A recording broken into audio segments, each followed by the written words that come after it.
Hello anyone, Kuya CG here. Ngayong araw nga po na to, ayan, punta tayo ng Mang Inasal.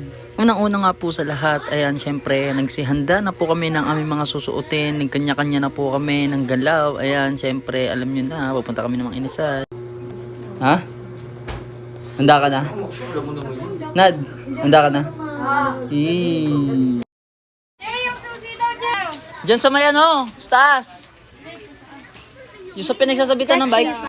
Dito nga at nag-start na nga kami magsilakad. At dahil nga biglaan, syempre, ayan, kaya gabi na kami pupunta dun sa Mang Inasal. Syempre, ayan, so super excited ko, ganyan ang itsura ko.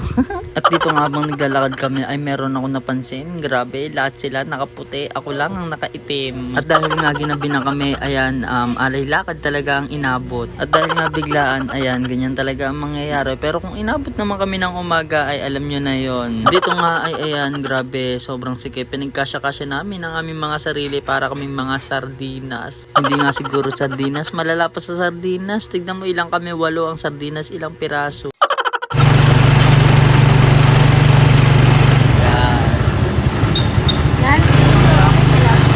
At yan nga sa lugar na yan, tinatanong Leonard kung saan daw ako nagpo-practice, sabi ko dyan. At pagtapos nga namin bumaba, ayan, syempre, alaylakad na naman. Dito nga hindi talaga ako makamove on kasi tignan nyo talaga, kami lang nabibidani ka ang naiba. Lahat sila nakaputi, ako lang nakaitim. At dito nga ay napalok agad ako sa Mang Inasal kasi tignan nyo naman guys, mamimili ka talaga Jollibee o Mang Inasal.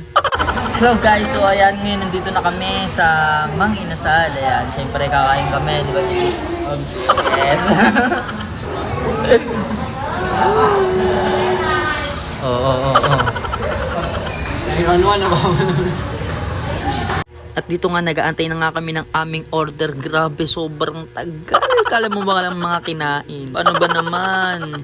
Halos ilang oras na kami nag-aantay. Ayan, dumating ka din sa wakas. Mapapasabi ka na lang talaga na, wow, sana all. At dito nga kitang-kita nyo naman si Tangay kung paano siya kumain. Grabe, sobrang dami namin na nakain dito.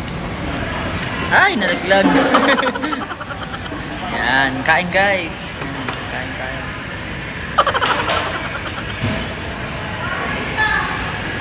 Yan, sabi nga ng mga mamis, Kuya CJ, kumain ka ng kumain para tumaba ka naman. Grabe naman kasi kapayat mo. Kanon.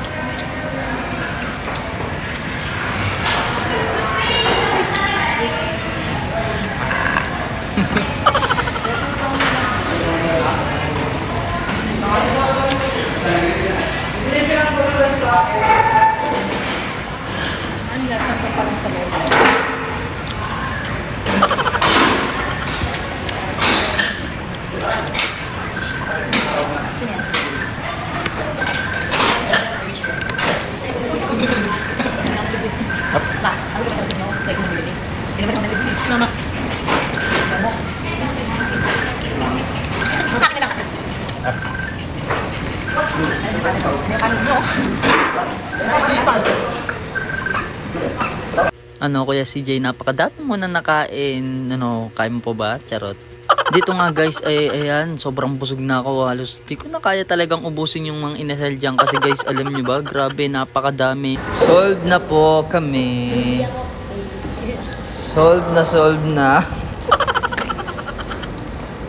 At dito nga, syempre, nagpapasalamat po ako sa Mang Inasal. At dahil, ayan, busog na busog talaga kami lahat. So, ayan, thank you for watching.